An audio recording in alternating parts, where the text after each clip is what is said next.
Dear students, my dear viewers, my dear subscribers, and my dear likers. Today I am going to teach about the conversion of sentences, and in this conversion of sentences, this is the series of sentences, and in this conversion of sentences, we are going to read about the past indefinite, in which way the sentences of past indefinite in assertive sentences are changed into interrogative sentences. सबसे पहले मैं आपके channel SPL channel में, अपनी SPL channel में आप viewers का, subscribers का, लाइकर्स का, है ना, स्वागत करता हूँ। आज का जो टॉपिक है हमारा कन्वर्जन ऑफ सेंटेंसेस है, जो कि सीरीज है, और इस सीरीज को जब तक आप अच्छा से नहीं देखेंगे, वॉच नहीं करेंगे, तब तक ये आपको समझ में आने वाला नहीं है ना। तो मेरा आप लोगों से रिक्वेस्ट है कि इसको वॉच करते रहिए, देखते रहिए, है ना। अब हम लोग जो है पास्ट इंडेफिनिट टेंस के अंतर्गत आने वाले जितने भी असर्टिव सेंटेंसेस हैं, उसको कैसे जो है इंट्रोगेटिव सेंटेंस में कन्वर्जन करेंगे, इसके बारे में पढ़ते हैं। आइए चलते हैं। तो सबसे पहले हम लोग यहाँ देखते हैं जो सब्जेक्ट है उसमें हम लोग क्या लेंगे, ठीक है। तो पास्ट इंडेफिनिट जो है एक अनोखा टेंस है ना, अजूबा टेंस। ये कहता है कि हमारे लिए जितने भी सब्जेक्ट्स हैं, सबके लिए एक ही जो है हेल्पिंग वर्ब है, मतलब हेल्पिंग वर्ब है जो डिड होता है ना। वैसे डिड के बारे में बताया जाता है कि डिड एक ऐसा वर्ब है जो तीनों रूपों में एक ही समान चलता है। जैसे यहाँ हम लिखते हैं सब्जेक्ट में, हम लिखते हैं यहाँ ऑल सब्जेक्ट लिखते हैं। क्या लिखते हैं जी? All subject.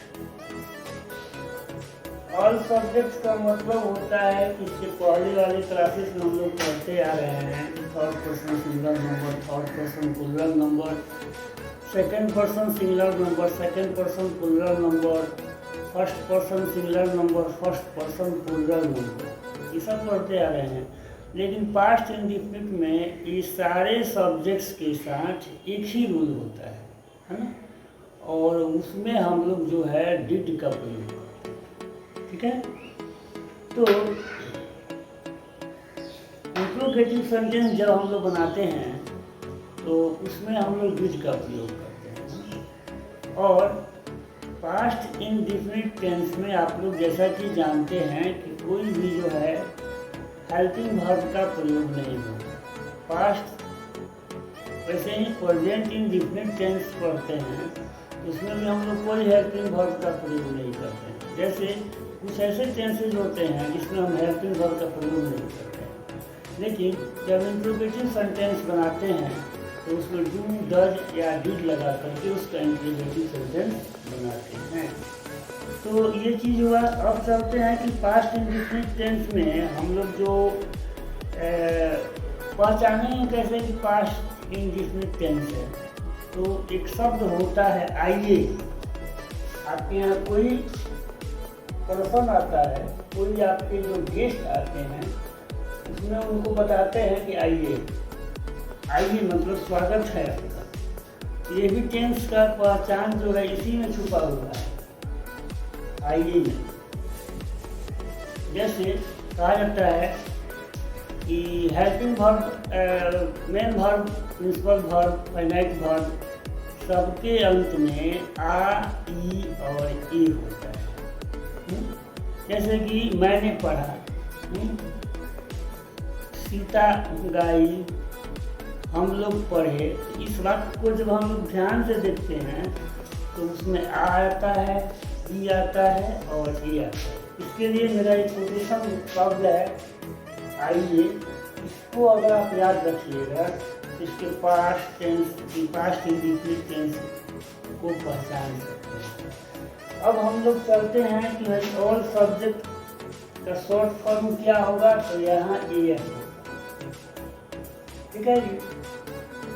इसके एसर्टिव सेंटेंस को के स्ट्रक्चर को जब हम लोग देखते हैं उसमें सिर्फ एक ही स्ट्रक्चर होता है, वह क्या होता है, आइए इसको हम लोग लिखते हैं, है ना।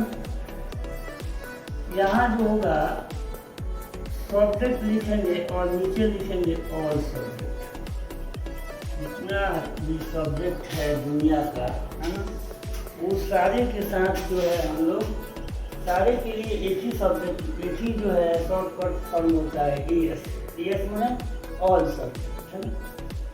तीसरा हम लोग क्या करेंगे, वर्ब से दूसरे रूप को रखेंगे। दूसरा रूप क्या होता है जी, बताए हैं आपको। ऐसे पहला रूप वो का अगर लिखते हैं तो वो होगा, दूसरा रूप क्या होगा, ठीक है। ऐसे कि हम एक लिखते हैं ब्रिंग, ब्रिंग, तो ब्रिंग का क्या हो जाएगा, ब्रॉट हो जाएगा। तो इसमें हम लोग जो है बिल्कुल रूप को रखेंगे, उसके बाद यहाँ हम लोग ऑब्जेक्ट रखेंगे, हो गया हमारा स्ट्रक्चर।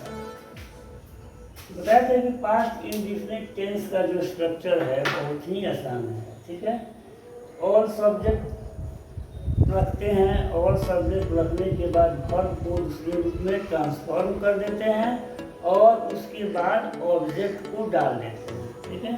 तो ऑब्जेक्ट जब डाल देंगे उसके बाद जब इंट्रोगेटिव सेंटेंस के स्ट्रक्चर को बनाएंगे तो स्टूडेंट्स, व्यूअर्स हमेशा ध्यान में रखिएगा कि जो है पहले हम डिड का प्रयोग करेंगे, क्या पढ़ेंगे, यूज करेंगे, डिड का प्रयोग करेंगे। उसके बाद हम लोग जो यूज करेंगे तो सब्जेक्ट रख देंगे ऑल सब्जेक्ट, मतलब कोई सब्जेक्ट होगा उसको उठा करके हम रखेंगे। जब यहाँ डिड का प्रयोग कर देते हैं तो वर्ब को पहले रूप में लिखेंगे, मतलब वो अगर वेंट यहाँ होगा तो यहाँ हम लोग क्या करेंगे कि गो करेंगे, ठीक है। उसके बाद से ऑब्जेक्ट डाल करके यहाँ क्वेश्चन मार्क डालेंगे। ये स्ट्रक्चर हुआ आपका जो है पास्ट इंडिफिनिट टेंस। अब यहाँ चलते हैं, एग्जाम्पल लेते हैं। तो एग्जाम्पल हम लेते हैं जैसे कि ही वेंट टू, कोई शहर का नाम लेते हैं, ही वेंट टू मार्केट,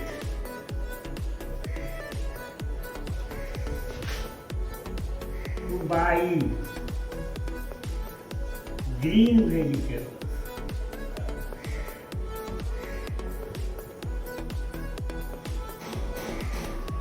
और हरी सब्जियों को खरीदने के लिए बाजार जाता है।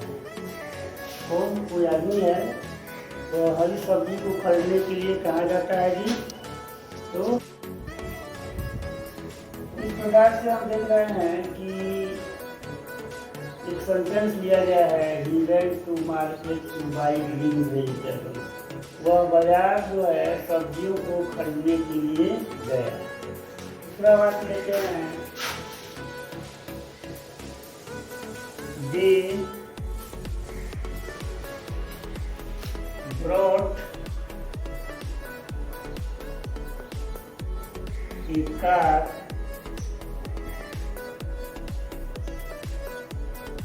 for you। तीसरा बात लेते हैं, I taught you। चौथा बात लेते हैं, सीता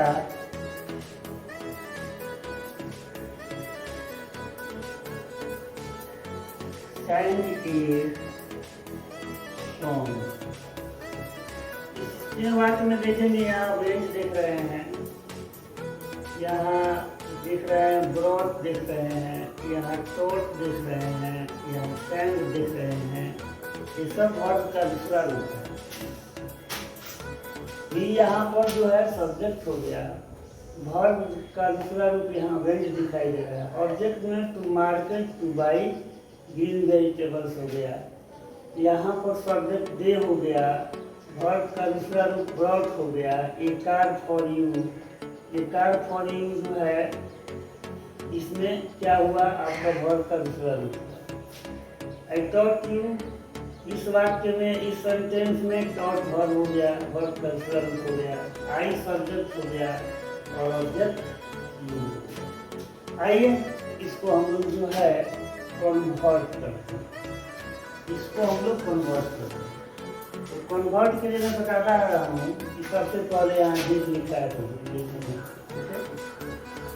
सब्जेक्ट बन रहा है, तो सब्जेक्ट में ही है, इसलिए एक्स स्मॉल से लिखेंगे। वर्ब को पहले रूप में लिखेंगे, वर्ब वेंट है, तो इसको हम लोग गो करेंगे। Did he go to market to buy, why मैंने खरीदना, टू ग्रीन वेजिटेबल। ये जो वाक्य हुआ आपका कन्वर्ट हो गया इंट्रोगेटिव सेंटेंस में। अब इसका अर्थ क्या होगा, क्या वह बाजार सब्जियों को खरीदने के लिए गया। यहाँ हम लोग क्वेश्चन मार्क लगाएंगे। अब सेकेंड सेंटेंस को देखते हैं। सेकेंड सेंटेंस क्या है, he brought a car for you, तो पहले डिड लगा देंगे, ठीक है। उसके बाद दे में टी जो है स्मॉल से लिखेंगे, डिड दे ब्रिंग, अब यहाँ ब्रिंग हो जाएगा। ब्रॉट का फर्स्ट फॉर्म ब्रिंग होता है, ए कार फॉर यू। यहाँ ऐसा मतलब हुआ कि वे लोग आपके लिए एक कार लाए। यहाँ पर हुआ did they bring a car for you, या वे लोग आपके लिए कार लाए, ठीक है। तो फ्रेंड्स जो है स्टूडेंट्स, आप लोग देख रहे हैं कि ये सेंटेंस बहुत ही आसान है। आई टॉट यू, मैं आप लोगों को पढ़ाया, मैंने आप लोगों को पढ़ाया, ऐसे भी बोल सकते हैं। तो आई टॉट यू, इसमें हम लोग फिर डिड लगाएंगे, क्या लगाएंगे जी, डिड लगाएंगे। फिर जो है आई लगाएंगे, क्योंकि आई यहाँ सब्जेक्ट है। टॉट का फर्स्ट फॉर्म टीच होता है, और फिर यू लिख करके यहाँ जो है क्वेश्चन मार्क कर देंगे।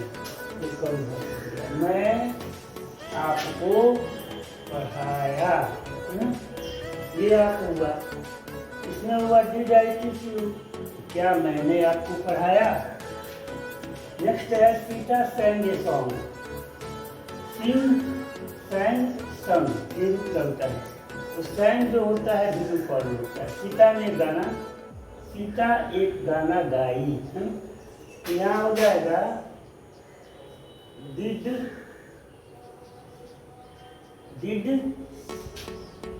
सीता। अब sang का को सिंग में चेंज कर देंगे, did Sita sing a song, क्या सीता ने एक गाना गाई, या क्या सीता एक गाना गाई। तो ये हमारा जो है पास्ट इंडिफिनिट टेंस का एस्पेक्ट, ठीक है। अब हम लोग चलते हैं अगला tense, past imperfect tense. Past imperfect tense में जो है अब हम लोग सबसे पहले इसकी स्ट्रक्चर को जानेंगे और को जानेंगे। पास्ट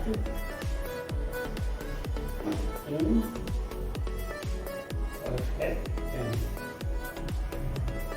बताया थे आपको कि इसको प्रोग्रेसिव भी बोला जाता है।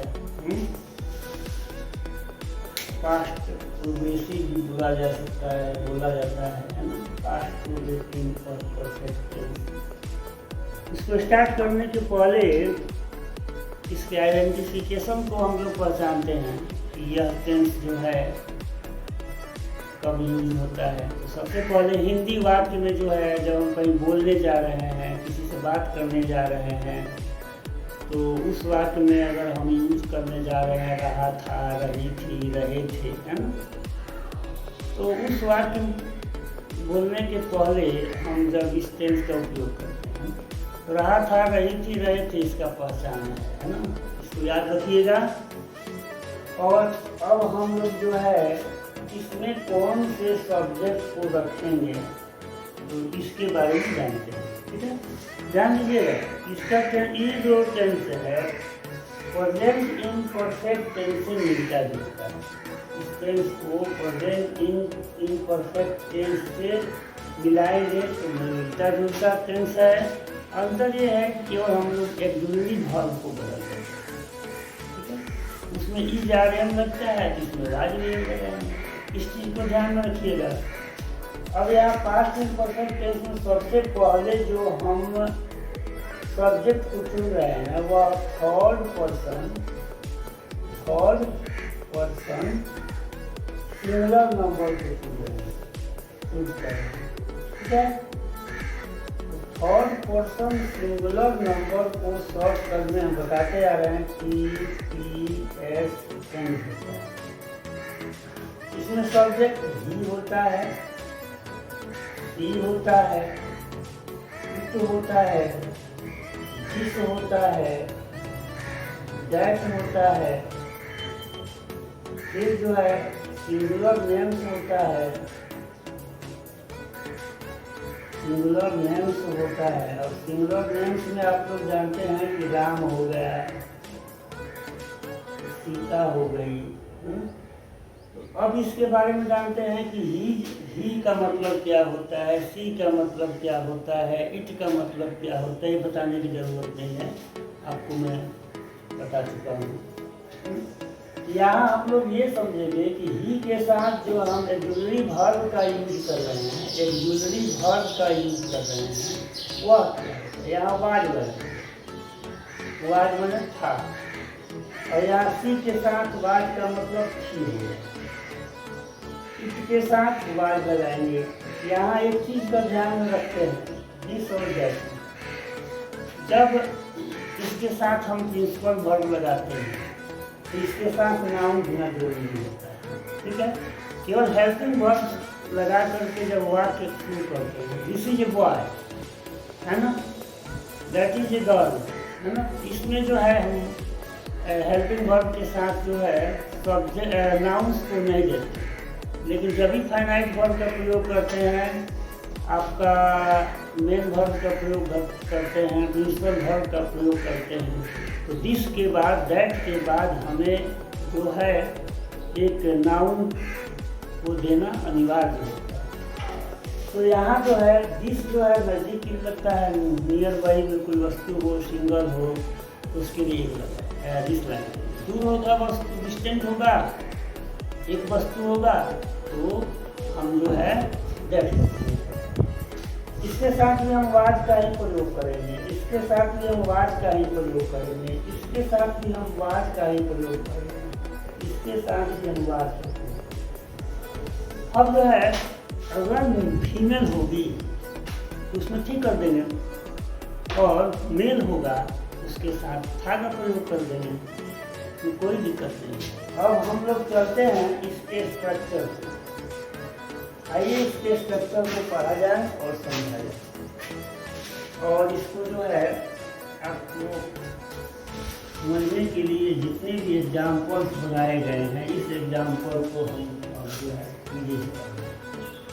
मतलब बोर्ड को साफ कर देंगे। तो यहाँ जो है अब हम स्ट्रक्चर को बनाते हैं। तो स्ट्रक्चर किस प्रकार से बनाते हैं कि जो है वो ऐसा स्ट्रक्चर हो कि जितने भी सेंटेंस, जितने भी आपसे सब्जेक्ट दिए हो, सबके लिए सही हो। स्ट्रक्चर बनाते हैं। आइए तो यहाँ हम लोग लिख देते हैं, सब्जेक्ट लिख देते हैं और सब्जेक्ट के नीचे लिखते हैं थर्ड पर्सन सिंगुलर नंबर। बता रहे हैं कि सबके साथ वर्ड लगाएंगे कि वर्ब को हम चौथे रूप में रखेंगे और लास्ट में ऑब्जेक्ट लगा देंगे।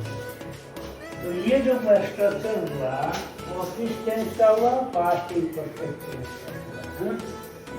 और इसमें जो है हमने स्ट्रक्चर का यूज किया subject preposition plus word plus V4 plus O। अब V4 के लिए मैंने बताया था आपको कि कोई भी शब्द है, कोई मतलब जो है शब्द तो है ही, शब्द के साथ साथ वह प्रिंसिपल वर्ब है। तो प्रिंसिपल वर्ब है तो उसमें वर्ब को चौथे रूप में रखने का तरीका ही है कि उसमें ING लगा देने से। गो है तो गोइंग, कम है तो कमिंग, है ना, रीड है तो रीडिंग, टीच है तो टीचिंग। इस प्रकार से उसको हम लोग जो है वर्ब के चौथे रूप को बनाते हैं। अब यहाँ जो है इसके स्ट्रक्चर में हम इंट्रोगेटिव सेंटेंस के स्ट्रक्चर को बनाएंगे। तो जो इसका हेल्पिंग वर्ब होगा, मान लीजिए कि यहाँ हेल्पिंग वर्ब हमने वाज यूज किया, वाज लिखते हैं। उसके बाद जो सब्जेक्ट है और पर्सन सिंगुलर नंबर, इसको हम यूज करेंगे। उसके बाद वर्ब के चौथे रूप को प्लस ऑब्जेक्ट डाल करके क्वेश्चन मार्क। तो ये इंट्रोगेटिव सेंटेंस का स्ट्रक्चर हो जाता है। एग्जाम्पल देखते हैं। तो ही वाज गोइंग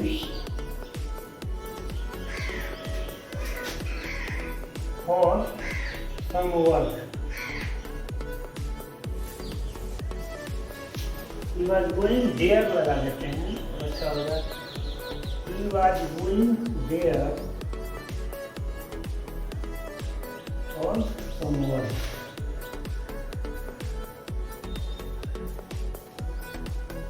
वह वहाँ कुछ काम के लिए जा रहा है। ये सेंटेंस हो गया। फिर सेकंड हम लेते हैं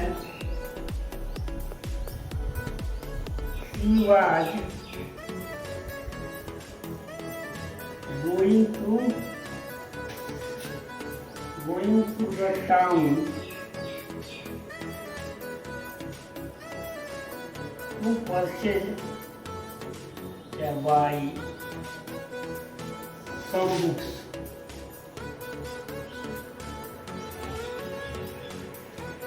तीसरा लिखते हैं Ram was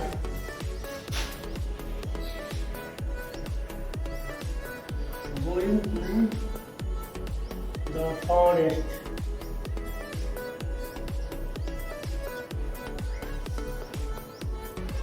with Sita।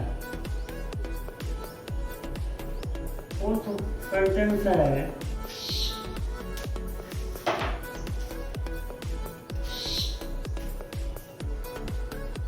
this boy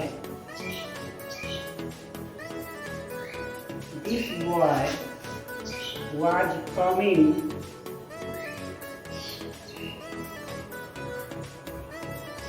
with his parents।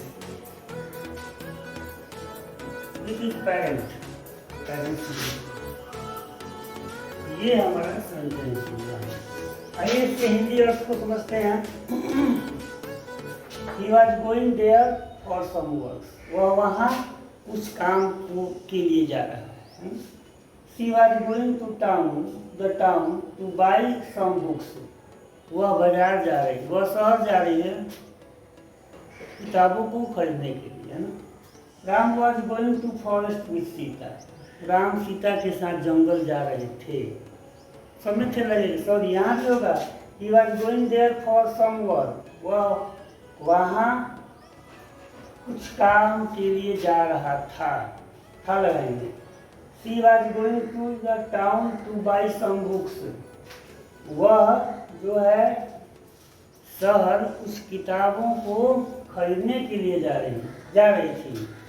Ram was going to the forest with Sita. Ram जो है सीता के साथ जंगल जा रहे थे। This boy was coming with his parents. यह लड़का अपने पेरेंट्स मतलब अपने अभिभावक के साथ आ रहा था। जितने भी वाक्य आपको बताए गए हैं ये पास्ट परफेक्ट टेंस का वाक्य है। अब इसको कैसे कन्वर्ट करते हैं, आइए कन्वर्ट करते हैं। ये जो फर्स्ट है he was going there for some work, तो कन्वर्जन करने के पहले जो है देख लेते हैं कि हेल्पिंग वर्ब क्या है, तो वाज है, वाज लगा देंगे। फिर सब्जेक्ट मांग रहा है तो सब्जेक्ट में ही लिख देंगे, एच स्मॉल से लिख देंगे। उसके बाद वर्ब मांग रहा है तो वाज ही गोइंग, ठीक है। और ऑब्जेक्ट मांग रहा है तो there for some work, some works. इसके हिंदी अर्थ को जानते हैं क्वेश्चन मार्क लगाने के बाद। Was he going there for some work, क्या वह वहाँ कुछ काम के लिए जा रहा है, ठीक है। अब इसको चेंज करते हैं, second sentence. She was going to the town to buy some books, तो यहाँ भी हम लोग वाज लगाएंगे, ठीक है। उसके बाद सी लगा देंगे, वाज सी में एस स्मॉल से रहेगा। फिर गोइंग लिखेंगे, गोइंग टू द टाउन, ठीक है, to buy some books. Question mark लगा करके तब सेंटेंस को एंड करते हैं। अब इसका हिंदी में क्या हुआ कि क्या वह है ना शहर कुछ किताबों को खरीदने के लिए जा रही थी, है ना। यहाँ जो है Ram was going to the forest, फिर यहाँ लिखेंगे was Ram going to the forest, going to the forest with Sita. वाक्य का एंडिंग जब भी करेंगे तो क्वेश्चन मार्क से करेंगे, नोट ऑफ इंप्लीमेंटेशन से करेंगे। हिंदी अर्थ को समझते हैं तो क्या राम सीता के साथ जंगल जा रहा था या जा रहे थे, गॉड के जैसा प्रयोग करेंगे तो जा रहे थे लगाएंगे। हम अगर आपसे छोटा है कोई लड़का है आपके गांव जवाब का तो था लगाएंगे। साथियों को निर्भर करता है, रिस्पेक्ट देंगे तो आपको भी रिस्पेक्ट मिलेगा, रिस्पेक्ट नहीं देंगे तो आपको रिस्पेक्ट नहीं मिलेगा, प्रकृति नियम है। अब this boy was coming with his parents, यहाँ देखिए यहाँ बना देते हैं कि यहाँ वाज लगा देंगे, ठीक है।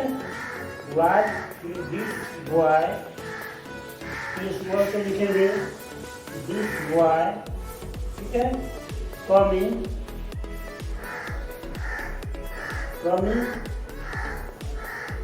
With his parents. लास्ट में क्वेश्चन मार्क।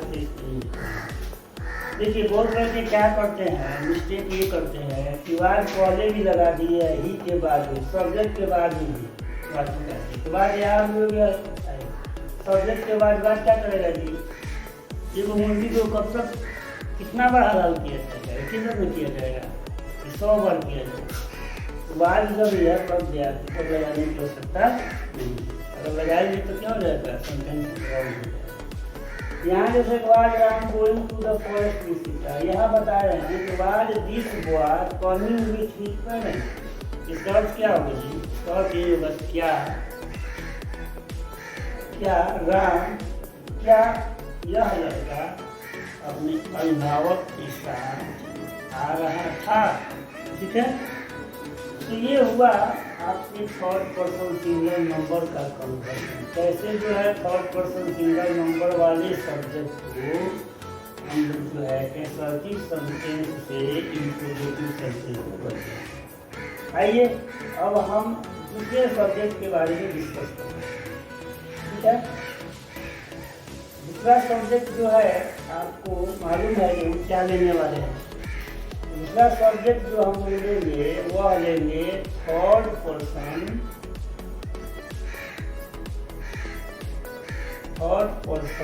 प्लूरल नंबर लेंगे। क्या लेंगे जी? इसका शॉर्ट फॉर्म पता है कैसे लेते हैं? थर्ड से पी लेंगे, पर्सन से पी लेंगे, प्लूरल से पी लेंगे और नंबर से पी ले लेंगे, तो इसका शॉर्ट फॉर्म तैयार है। अब इसमें कौन कौन से सब्जेक्ट को लेते हैं? डे होगा, ठीक है। डे के बाद क्या होगा? डीज होगा, डोज होगा और प्लूरल नेम्स हो गया। प्लूरल नेम्स का मतलब दो जो है नंबर में दो होना चाहिए। जैसे कि हम लिखते हैं सोहन एंड मोहन, दो हो गया, दो पर्सन का नाम लिखिए। अब आइए इसके साथ हम लोग लगाएंगे कौन सा सुटेबल हेल्प एक्सिलरी वर्ब क्या लगेगा। तो यहाँ वेयर, यहाँ भी वेयर, यहाँ भी वेयर लगाएंगे, यहाँ भी वेयर लगाएंगे। वेयर क्या है? तो प्लूरल हेल्पिंग वर्ब होता है, प्लूरल एक्सिलरी वर्ब। इसका मतलब होता है थे। था और थी सिंगल होगा, तो थे क्या होगा? प्लूरल। जब भी थे दिखाई देगा किसी वाक्य में, हिंदी वाक्य में, तो समझ आना है कि वेयर हो जाना है। ठीक है जी।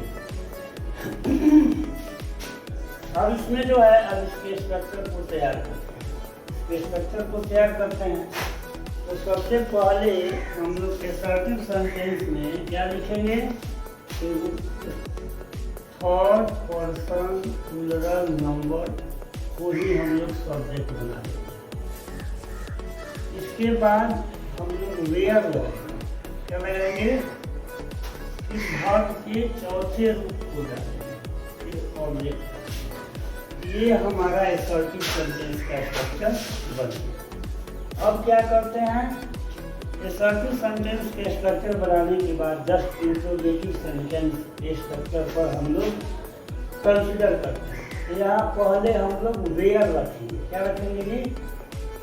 वेयर के बाद जो सब्जेक्ट हमारा है, सब्जेक्ट वो थर्ड पर्सन प्लूरल नंबर है, उसको डाल देंगे। फिर भाग के चौथे रूप को रख करके, ऑब्जेक्ट रख करके और नोट ऑफ इंफॉर्मेशन डाल देते हैं कि आपका स्ट्रक्चर तैयार है। यहाँ डे का मतलब वे लोग होता है, ये सब होता है। जिज का मतलब ये सब होता है। निकट में कोई वस्तु हो, अगर वह एक से ज़्यादा हो तो जिज का प्रयोग करते हैं। दूर में कोई वस्तु है, एक से ज़्यादा हो तो उसके लिए हम लोग जो है डोज का प्रयोग करते हैं। ये आप लोग जानते हैं। अब आइए कुछ एग्जाम्पल से आपको समझाया गया। ये एग्जाम्पल जो है हम बोर्ड पर लिखने जा रहे हैं। इस एग्जाम्पल से आपको समझ में आएगा कि क्या है। फर्स्ट है, हम कुछ करते हैं डे वेयर परचेजिंग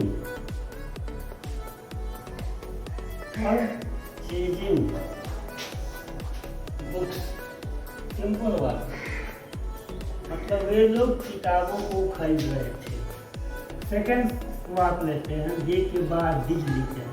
डिज बॉयज है, डिज मेन लिखिए। These men coming here, these men were coming here, where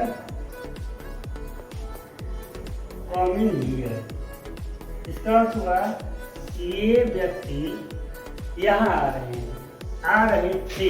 ये व्यक्ति यहाँ आ रहे थे। वे लोग किताबों को खरीद रहे थे, है ना। ध्यान से लिखिएगा, प्रोनाउंसिएशन कीजिएगा। सेकंड है those women were cooking food.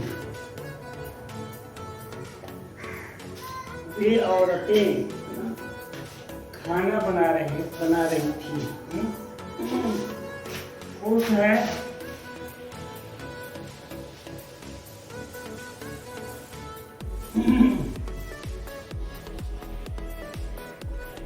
Himanshu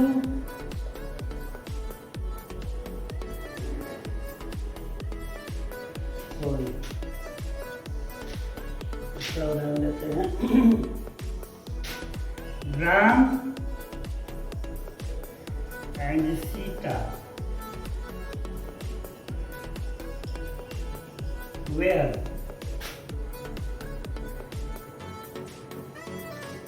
Ram and Sita were laughing. इसी को देखते हैं।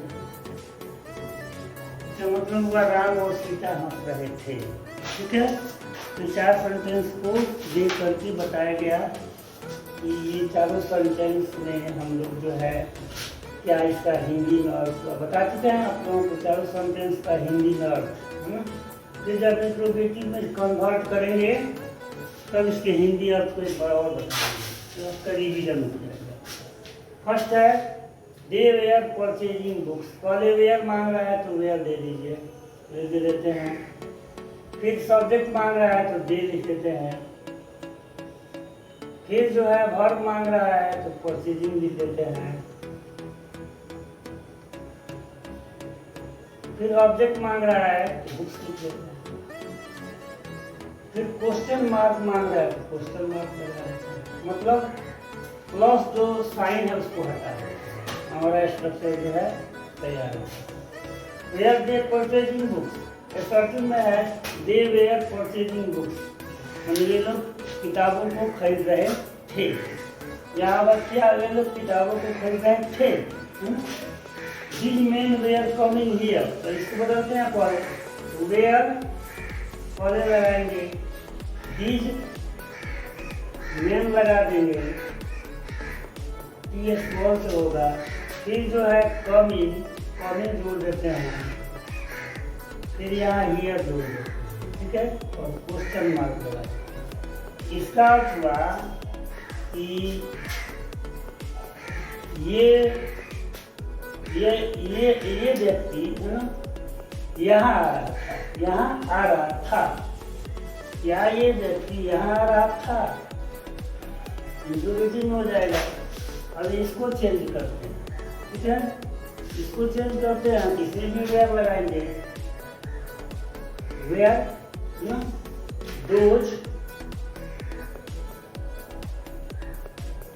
Those women cooking food. ठीक है, क्वेश्चन मार्क लगा। इसका मतलब हुआ कि वे औरतें खाना बना रही थी। यहाँ लगा देंगे क्या वे औरतें खाना बना रही थी, तो इसका अर्थ क्लियर हो जाएगा। Ram and Sita were laughing. Ram और सीता जो है हंस रहे थे। यहाँ लगा देंगे वेयर। ठीक है, राम में आर कैपिटल लिखिएगा एंड सीता में एस कैपिटल डालिएगा, याद रखिएगा। ये ऊपर नाम है इसलिए कैपिटल लगाएंगे। फिर were Ram and Sita laughing. इसमें ऑब्जेक्ट नहीं है तो कोई जरूरत नहीं है ऑब्जेक्ट लगाने की, जैसे है वैसे लगेगा। क्या राम और सीता रहे थे, इस बात का क्या हुआ? स्ट्रक्चर पूरा हुआ, हिंदी में बता दिए, स्ट्रक्चर लिख दिए। अब आपको क्या चाहिए? अब आपको जो चाहिए वो देने जा रहे हैं। यहाँ सेकेंड पर्सन सिंगुलर नंबर और सेकेंड पर्सन प्लूरल नंबर का दोनों का जो है रूल्स एक में कल भी बताए हैं, आज भी बताएंगे, क्योंकि दोनों का रूल्स जो है दोनों में एक ही सब्जेक्ट को दिया जाता है। ठीक है जी, तो आइए देखते हैं second person singular number. Short form लिख दिए, कोई बात नहीं, अब यहाँ फुल फॉर्म लिख सकते हैं। Second person singular number.